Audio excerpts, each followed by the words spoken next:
Get down. The HOA tyrant screamed, his black gun pointed straight at my daughter's head just because she dared to violate a parking regulation. But then, in a split second, his eyes shifted from aggressive to absolute terror. The bullet was still in the chamber, but the Glock had changed owners. My daughter, who had just disarmed him with lightning-fast movement, calmly said, "I've trained Navy SEALs to kill people in 37 different ways. Is incorrect parking the 38th?" The entire neighborhood froze. 3 minutes later, real police arrived, and an 8-year empire began to crumble. All because this fake cop chose the wrong victim. The look on his face when he realized what he'd done is something I'll never forget for as long as I live. It was the beginning of a battle that would transform not just our community, but potentially HOAs across America. What state are you watching from? Drop a comment below. I bet the HOA in your area has these power-hungry types, too. We've heard from viewers in all 50 states who've dealt with similar situations. And believe me, what happened in our neighborhood could happen anywhere. When my daughter Kayla visited, it had been 6 months since we'd last seen her. Sunny Pines was normally peaceful, but the HOA kept a watchful eye on everything. I'm Alan Pierce, retired NASA aerospace engineer, and my wife and I had been living in this upscale neighborhood for 15 years. We'd followed every ridiculous rule they'd thrown at us, from the mandatory desert beige mailboxes to the strictly regulated height of our lawn grass, no taller than 2 inches, measured weekly, and even restrictions on what flowers could be planted in our front yard. Only drought-resistant, aesthetically cohesive varieties approved by the landscaping committee. Kayla pulled up in her modified military Jeep around noon. Even from the window, I could see the exhaustion in her face. She had just completed a 72-hour nonstop training session with her SEAL trainees and driven 3 hours straight to see us. At 36, Kayla had 12 years of military experience, specializing in training Navy SEALs in tactical operations and survival psychology under extreme stress. Tough doesn't begin to describe her, but that day she looked ready to collapse. Her normally alert hazel eyes were bloodshot from fatigue, and her athletic frame moved with the deliberate precision of someone fighting against total exhaustion. "Dad, can you help with these boxes?" she called from the driveway. "I brought you guys some equipment for the house." Kayla had parked in the visitor spot near our home, technically only allowed for 30 minutes, but she had several heavy boxes to unload, including a specialized security system she wanted to install for us after a series of break-ins in a neighboring community. We were halfway through bringing in the last of the equipment when her phone rang. Kayla checked the caller ID and her expression immediately changed. "I need to take this," she said, looking concerned. "It's about one of my trainees who's having a serious PTSD episode.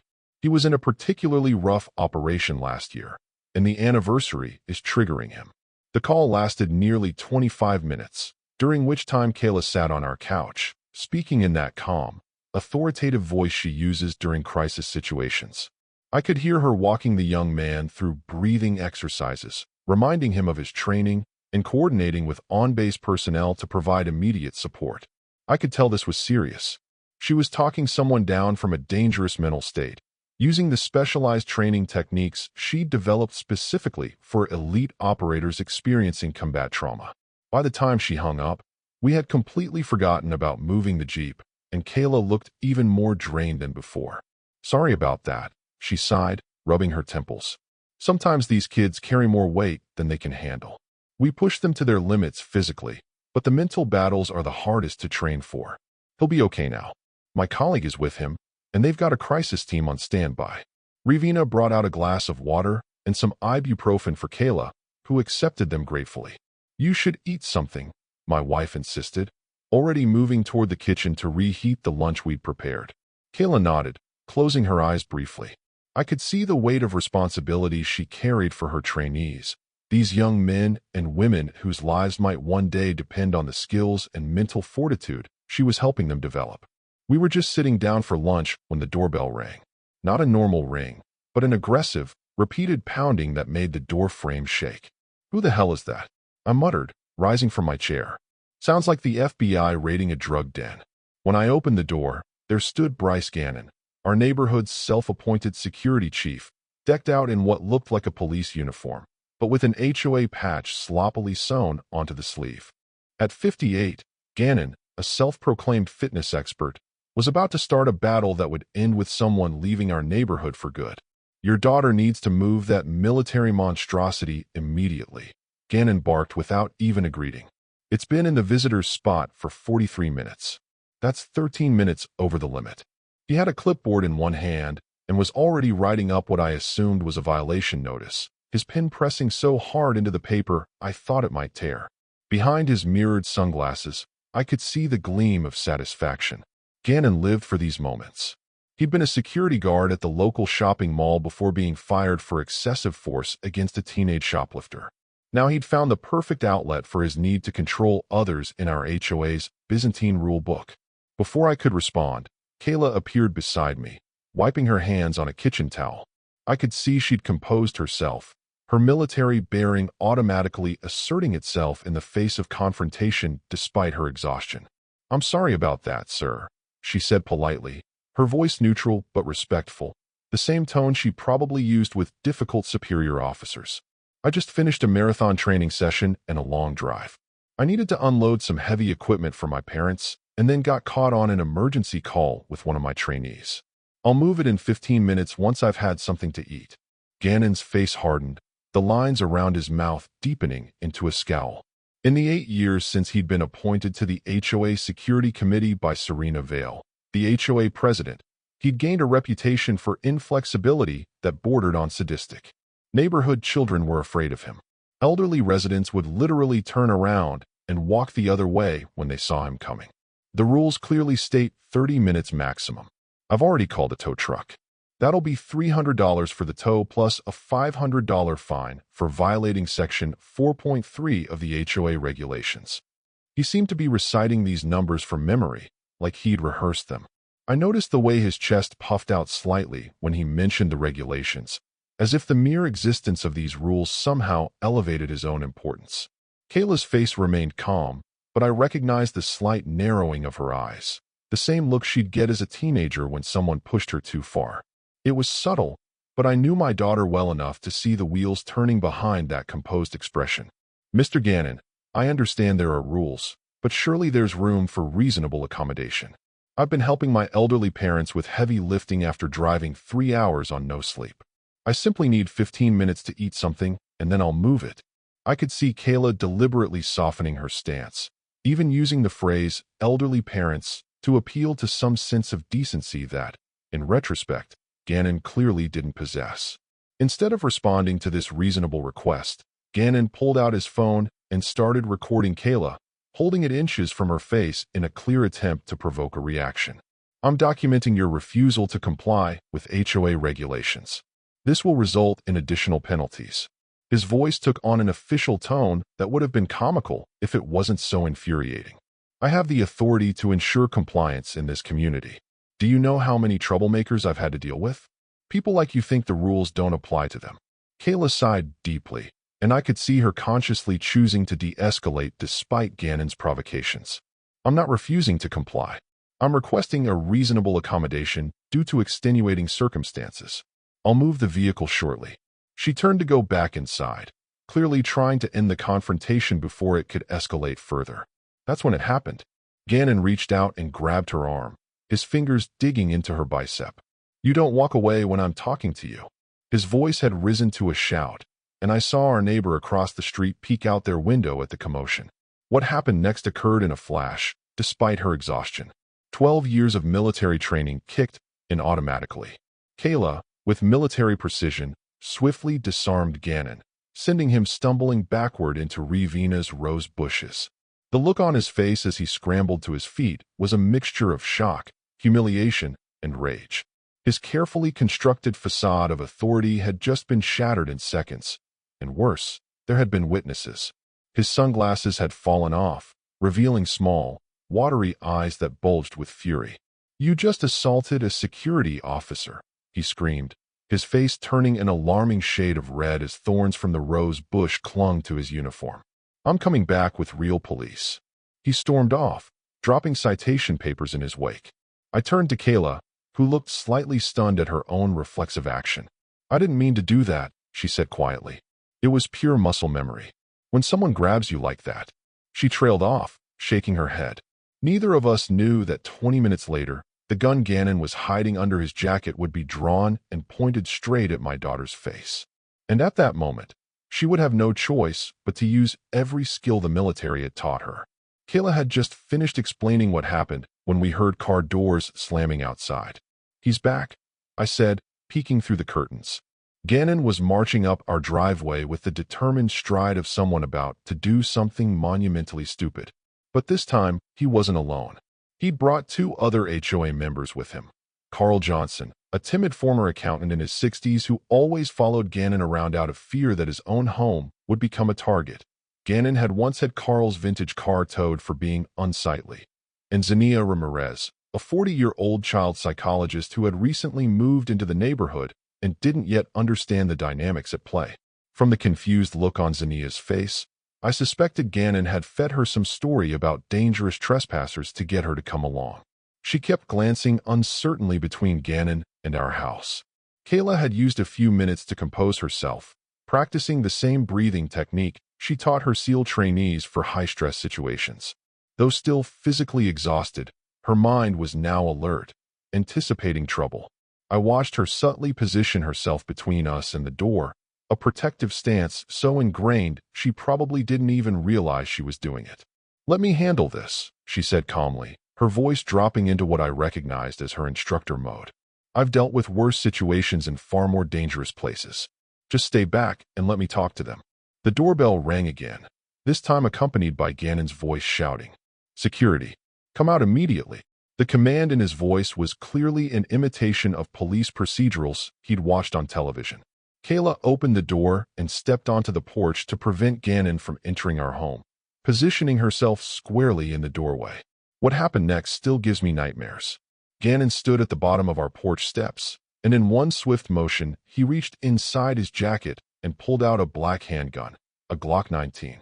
He pointed it directly at Kayla's face, his hand visibly shaking with what might have been fear, adrenaline, or just plain inexperience with firearms.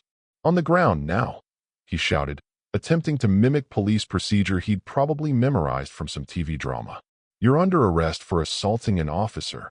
Behind him, Carl's face drained of color, and Zania gasped, clearly not expecting this escalation. "Mr. Gannon," she stammered, taking several steps back. "You didn't say anything about guns. This isn't what you said we were coming here for." Carl looked like he might pass out, his eyes darting between Gannon's gun and Kayla, clearly regretting his decision to come along on this disastrous mission. Kayla didn't move. I watched in horror from the doorway as my daughter assessed the situation with preternatural calm. The distance between her and Gannon, approximately 12 feet. Carl and Zania's positions to the right, about 5 feet behind Gannon. Gannon's trembling trigger finger, a serious concern for accidental discharge. She also noted the neighborhood witnesses across the street. The Hendersons were now openly watching from their driveway. This entire tactical assessment likely took less than 2 seconds, something she'd been trained to do automatically in potentially life-threatening situations. When she spoke, her voice carried the weight and authority that had made her an exceptional trainer. "Mr. Gannon, you are committing a felony by pointing a firearm at me. Lower your weapon immediately." The command in her voice made even me want to obey. Officer Rodriguez arrived shortly, finding Kayla calmly restraining Gannon on the lawn, surrounded by violation notices and crushed rose bushes. She explained the situation with military precision, how Gannon had threatened her with a deadly weapon after a dispute over a parking violation, how she had been forced to disarm him for her own safety. "I have secured the firearm and rendered it safe," she told Rodriguez, who seemed impressed by her calm demeanor. "The magazine has been removed and the chamber cleared. There are no other weapons on his person that I could detect during the restraint." Rodriguez took careful notes as Kayla explained her background and training, which clearly lent credibility to her account. Gannon was handcuffed and placed in the back of the patrol car, still shouting threats and invoking his authority as HOA security, demanding that Officer Rodriguez recognize his jurisdiction in the neighborhood. "We'll need statements from all witnesses," Rodriguez told us, nodding toward the neighbors who had gathered to watch the commotion. His partner was already interviewing Carl and Zania, both of whom looked shaken. Carl kept wringing his hands and glancing nervously at Gannon in the patrol car, while Zania was explaining animatedly, clearly distancing herself from Gannon's actions. I felt a wave of relief, believing the system would work as it should. That relief was short-lived. Less than 2 hours later, while we were still giving our statements at the local police station, the atmosphere suddenly changed. Officers who had been professional and concerned began exchanging looks and whispering among themselves. Then I saw why. Serena Vale had arrived, with Police Chief Murdoch in tow. They strode into the station like they owned it. Serena in her immaculate business suit and pearl necklace. Murdoch with his chest puffed out like a caricature of authority. I immediately recognized their relationship from community events. Serena's husband, James, was Murdoch's golfing buddy, and the HOA made regular contributions to the police fund, mostly for community safety initiatives that never seemed to materialize. There seems to have been a misunderstanding, Chief Murdoch announced, reviewing the paperwork with barely a glance. His dismissive tone made it clear he'd already decided the outcome before hearing any evidence. Mr. Gannon was performing his community safety duties when he was attacked. I watched in disbelief as Gannon was uncuffed and his gun returned to him, Murdoch clapping him on the shoulder like an old friend. But he pointed a loaded weapon at my daughter over a parking space. I protested, feeling my blood pressure spike. There are multiple witnesses. Murdoch fixed me with a cold stare, the kind that reminded you exactly who held power in this town. According to Mr. Gannon, he only drew his weapon after feeling threatened by your daughter, who he claims has military combat training. It's her word against his, and without clear evidence. He let the implication hang in the air, deliberately ignoring the fact that neighbors had witnessed the entire incident. Serena Vale stood beside him, a satisfied smile on her face that made me want to throw something. That evening, we learned an emergency HOA meeting had been called for the following night. Through a sympathetic neighbor who served on the landscaping committee, we obtained a copy of the agenda. Vote to evict the Pierce family for violating community safety standards and assaulting security personnel. The document was full of inflammatory language, describing Kayla as dangerously unstable and a threat to community safety. Kayla didn't panic. Instead, she called Michael Chun, her college friend who had become a civil rights attorney specializing in HOA overreach cases. "This isn't just about parking anymore," she told him, pacing our living room with a phone pressed to her ear. "There's something bigger happening here. They're using the HOA as a personal fiefdom, and they've got the police chief in their pocket." When Michael arrived the next day, sleek in his tailored suit and carrying a briefcase full of legal documents, we noticed our neighbors avoiding eye contact, hurrying inside when they saw us. The fear was palpable. Everyone knew what happened to those who crossed Gannon and Serena. The Patils had their garden destroyed after complaining about arbitrary rule changes. The Gonzalezes faced weekly inspections for months after questioning a special assessment fee. Fear was a tool, carefully cultivated over years. Kayla and Michael discovered Gannon's criminal history, including a sealed assault record and connections to Chief Murdoch. The pattern was becoming clear. Gannon had a history of violence that Murdoch had helped conceal. More disturbing was what they found about previous residents who had crossed the HOA. One elderly couple, the Rosenbergs, had been forced to sell their home at a significant loss after continuous harassment and escalating fines for violations no one else was cited for, only for the property to be purchased by Serena's brother at below market value and flipped for a substantial profit months later. This wasn't just petty tyranny. It was a real estate scam, dressed up as community governance. Then the mailbox started filling with violation notices. $500 for improper lawn maintenance. $1,000 for unauthorized exterior modifications, a security camera Kayla had installed after the gun incident. And finally, a $10,000 fine for creating community disturbance, along with a threat of legal action seeking much more. HOA inspectors, really just Gannon's friends, began patrolling outside our home 24/7, photographing and noting every activity. Our water was temporarily shut off for maintenance that somehow only affected our house. We received warnings that our electricity might be next due to unspecified safety concerns. "They're trying to make us leave," Kayla observed, as we sat in our darkened living room that evening, using flashlights because our porch lights had mysteriously stopped working after a surprise electrical inspection. "But they don't know who they're dealing with." She leaned forward, her face illuminated by the flashlight beam, and I recognized the determined look that had helped her survive 12 years in some of the most dangerous places on Earth. "And I've just discovered something explosive," she added. "Gannon and Serena have been embezzling HOA funds for years. And some of that money, it's been going straight into Murdoch's pocket. They've created a perfect little corrupt system. But systems have weaknesses. And finding weaknesses is exactly what I trained SEALs to do." The situation escalated as Kayla documented violations and Gannon continued his harassment. His patrol car would park outside our house at night, headlights shining directly into the bedrooms, the engine occasionally revving just enough to wake us up. He'd follow Ravina when she went grocery shopping, staying just close enough to be intimidating, without technically breaking any laws. Strange inspections were conducted daily, sometimes multiple times for increasingly absurd violations. The angle of our mailbox was supposedly 2 degrees off. The shade of white on our window trim didn't match the approved palette. The birds visiting our feeder were non-native species and therefore prohibited. Then, one morning, we woke to find our garden destroyed. Plants uprooted, ornaments smashed. Even the small bench Ravina sat on while tending her flowers had been splintered into pieces. This vandalism was followed an hour later by a violation notice, unsightly yard conditions. Another $1,000 fine. The psychological toll was beginning to show on my wife, who had begun having trouble sleeping, jumping at every sound outside. But Kayla remained focused.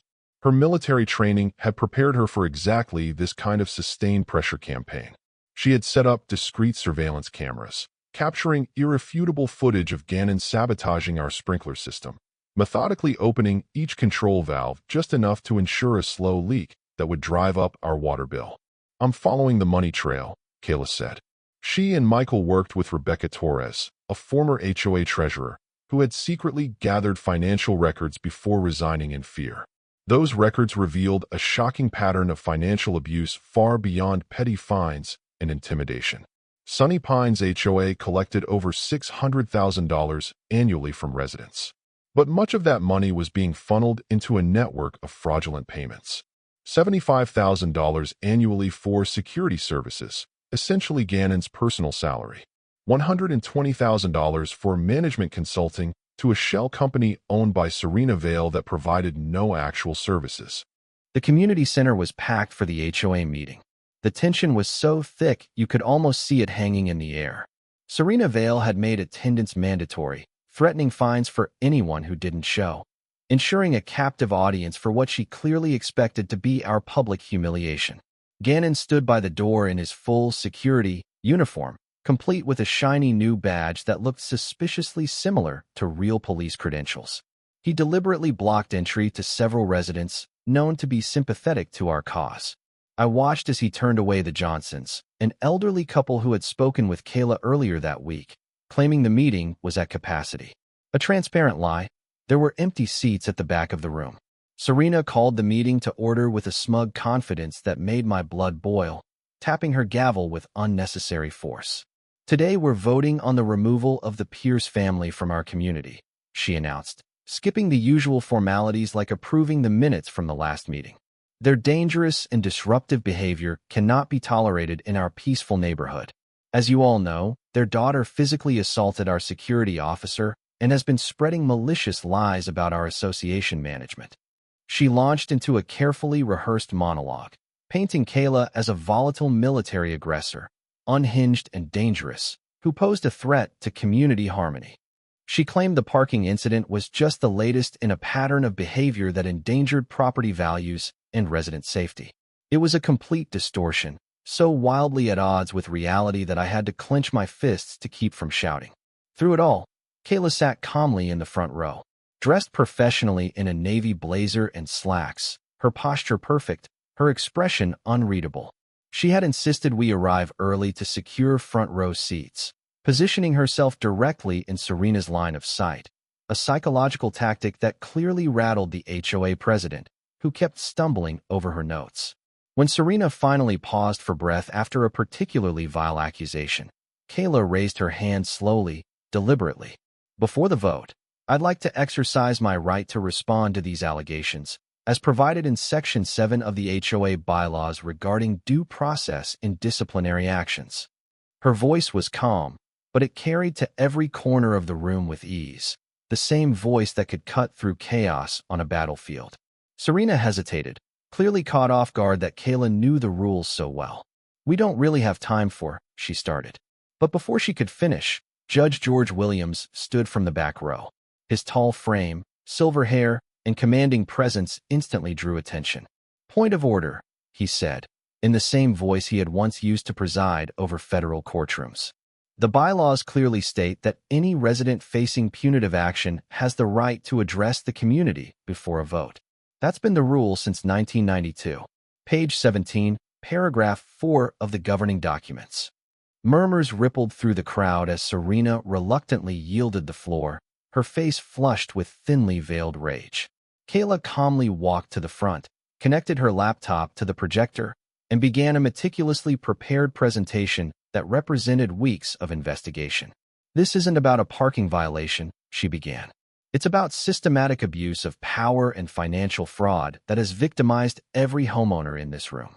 She displayed spreadsheets detailing HOA financial records, highlighting suspicious payments to Serena, Gannon, and their close associates. The charts were color-coded, annotated, and impossible to misinterpret, even for residents with no financial background. "Your annual dues of $3,000 per household aren't going to community improvements," she explained, clicking to a pie chart. "They're going into the pockets of the people running this HOA, through inflated contracts, fake security services, and consulting fees for work that was never performed." Serena tried to interrupt repeatedly, her face darkening with every slide, but residents shouted her down, many snapping pictures of the screen with their phones. Gannon began moving toward the front, his posture threatening, hand drifting toward his belt, the spot where his gun would normally be. But several large men from the community, including Mr. Patel and Mr. Gonzalez, stood and silently positioned themselves between Gannon and Kayla. They didn't say a word. They didn't have to. Kayla kept going. Just as Serena reached for her phone, presumably to call Chief Murdoch, the double doors of the community center swung open. In stepped Police Chief Anderson from the neighboring county, accompanied by a stern-looking woman in a dark suit. She stepped forward, holding up a badge. "Serena Vale and Bryce Gannon," she called out, her voice carrying official authority. "I'm Special Agent Carter with the FBI. We're investigating allegations of fraud, embezzlement, and corruption related to the management of the Sunny Pines Homeowners Association and a potential criminal conspiracy involving local law enforcement." Gasps. Whispers. The entire room froze. Serena's face went ghost white. Gannon took a single step back, visibly shaken. Serena frantically banged her gavel, attempting to adjourn the meeting. But no one moved. No one left. Residents blocked the exits, demanding answers. What followed was like the final act of a courtroom thriller. Rebecca Torres stepped forward with the original financial documents, her hands shaking, but her voice firm. "They threatened to destroy my catering business if I spoke up," she told the stunned room. "But I couldn't live with myself if I let it keep happening." Kayla played video footage of Gannon trespassing onto private property, brandishing his unauthorized firearm. The high-definition video showed his face clearly as he snuck through backyards and peered into windows. Michael Chen presented hard evidence of Serena and Gannon's coordinated efforts to target, harass, and force out specific families, followed by suspicious home sales involving Serena's brother and a network of real estate investors. One by one, residents stood to tell their stories. Mrs. Gonzalez, fined $2,000 because her Christmas lights stayed up one day too long after her husband's heart attack. Mr. Patel, threatened with an immigration report if he questioned the HOA's budget. The Johnsons, whose handicap ramp had been torn down while they were on vacation because it didn't match the architectural consistency guidelines. When Chief Anderson finally announced that Gannon was under arrest for criminal threatening, trespassing, impersonating law enforcement, and firearms violations, he didn't resist. He didn't move. The mask of authority crumbled from his face. He looked like a man watching his fantasy dissolve into dust. As Gannon was handcuffed, Serena tried to slip out the back, but Agent Carter was already there. "You're coming with us as well, Ms. Vale," she said evenly. "On charges of embezzlement, fraud, conspiracy, and bribery. The entire room erupted in a mix of cheers, gasps, and stunned silence. But the story wasn't over yet, because I still had one final ace up my sleeve, something that would change how HOAs operate across America. The aftermath unfolded over the following months like a wave of justice sweeping not just through Sunny Pines, but across the entire region. Gannon faced a staggering list of felony charges: unlicensed possession of a firearm, assault with a deadly weapon, trespassing, impersonating law enforcement, extortion, criminal conspiracy, and others that filled an entire page of the indictment. The evidence was overwhelming, bolstered by testimony from dozens of residents who finally felt safe enough to come forward with their stories of intimidation and abuse. His tough guy facade crumbled during the preliminary hearing, where he reportedly broke down crying after being denied bail, deemed a danger to the very community he claimed to protect. The irony?